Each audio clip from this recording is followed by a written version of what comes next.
Hello everyone.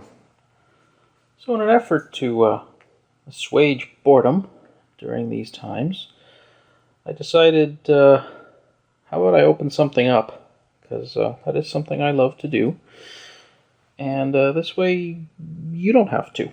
So anyways, I recently upgraded my alarm system to something more modern, and it's kind of funny because they ask for the old equipment to be returned, but then they give you the list, and it's just the base unit. And it's up to you to remove all the other stuff that they installed, and actually turns out screwed to my walls, which I didn't know about. I thought they had just stuck them on, but no, there were screws, so I've got stuff to repair. But anyways, so what I have here is just a selection of what's in your typical home security system. This is a motion detector.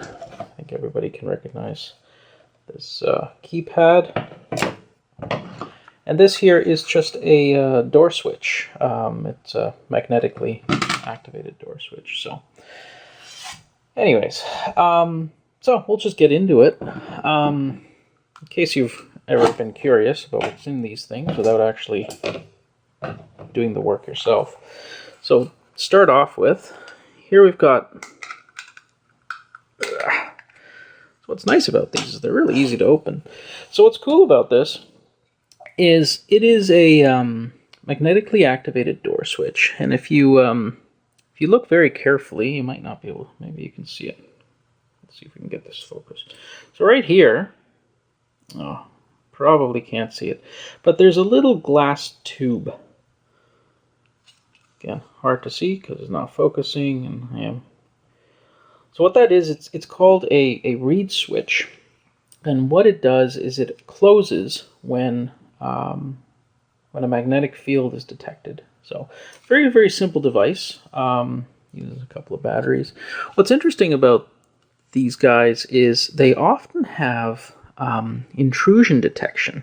So you can see here, there's a little switch here, right there. And what that does is that actually lines up with a contact in the cover, which actually looking at this, I think is broken. All right, so they wouldn't be able to tell. But what this is it's for security, obviously, and if you take the cover off, it will actually send a signal to the base unit stating that you've taken the cover off. Another interesting thing about this is it is expandable.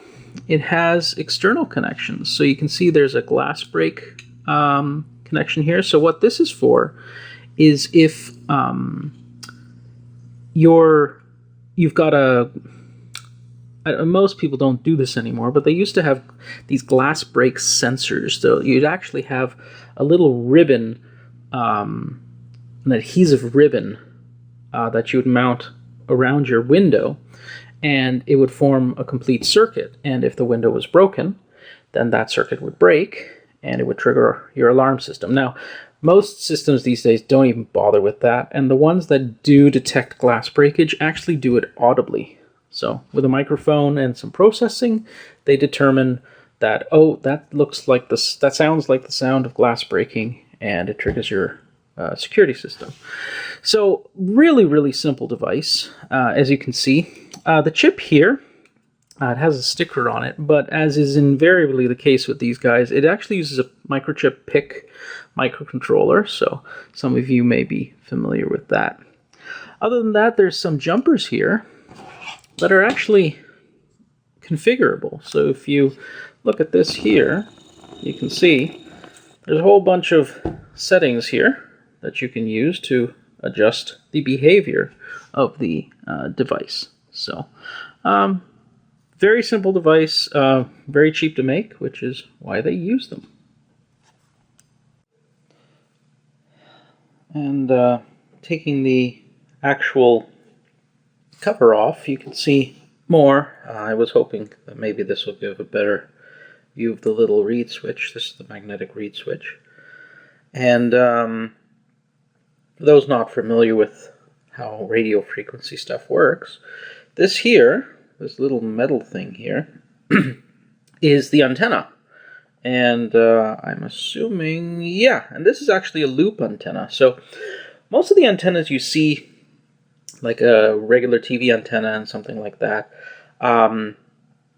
they tend to be dipoles or something, or quarter whips or things like that. This is what's called a loop antenna, and it works. The result is the same, but it works a little differently. So if you remember rabbit ears, I don't know how many people still have rabbit ears around, but many rabbit ears actually came with two antennas.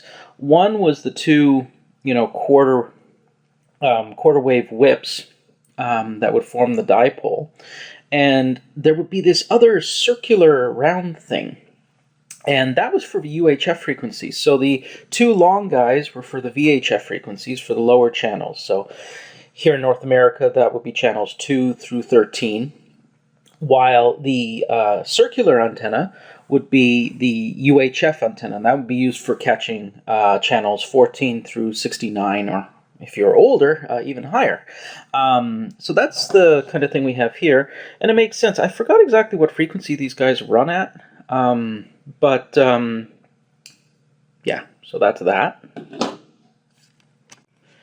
Okay, and here we have a motion detector. Now, I think most of you will be familiar with this sort of device. It uses passive infrared. So all that means is it is something that has a sensor for your body heat. That really is all that means. Passive is the word used because this doesn't actively send out any sort of signal or light to try and detect something. So if you think of, say, in a submarine sonar, how that works, well, there's also passive sonar, but active sonar, what you have is you have a ping that's sent out, and then you listen for a response. And based on the time between when you sent the ping and when you hear the response, you can determine how far something is away. Passive means you only listen. And in this case, we're talking about a form of light, electromagnetic radiation in the form of light, but something that we can't see. So it's in the infrared region. If any of you have ever played with one of those FLIR cameras, those heat cameras, this uses the exact same technology as those cameras do. It's just vastly, vastly simpler. So we'll see what is in here. It's unsurprisingly, as is most of the times with these sorts of security devices, it's very simple inside and very cheap, which is a benefit. So as you can see, there's not much in here.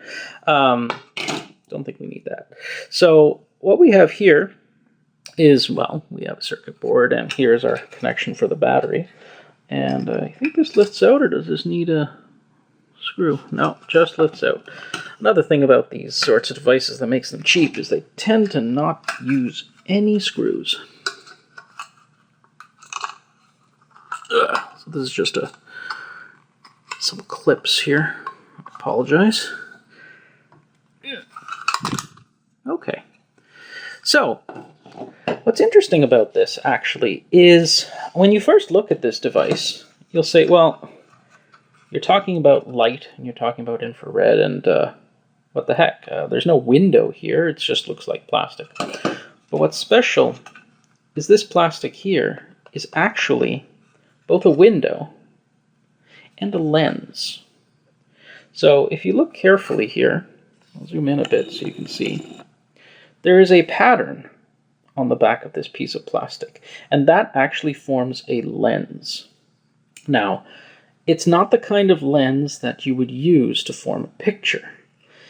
It's kind of hard to describe, but it's kind of like looking through a picket fence.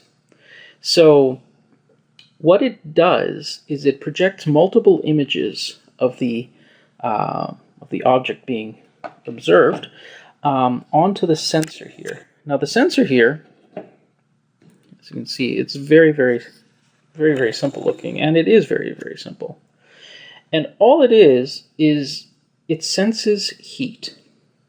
And by itself, it's not actually very useful. It wouldn't be able to determine motion just by, if I held this up, turn it on, it would never detect motion, or it would always detect motion, depending on how it's designed.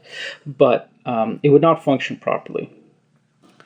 In combination with this lens, however, with its multiple facets, what happens is, as you move across a scene, this lens will produce peaks and troughs of brightness in IR. And that's exactly what this sensor would see. So by itself, this sensor is pretty dumb. All it is it just is sensitive to body heat. But in combination with the lens, it sees light and dark movements when you move.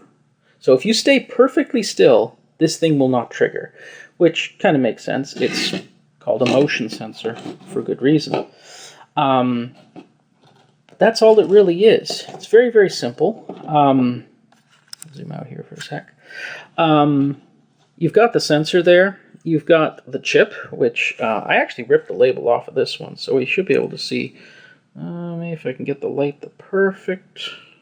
Maybe not. You'll just have to believe me. It is a PIC microcontroller. I forgot exactly which one. C54. So 16 C54. So those of you who have used PICs in the past, that will bring back memories, I'm sure. Aside from that, you have what is typical in one of these things. This is a wireless system, obviously, so you have your antenna here.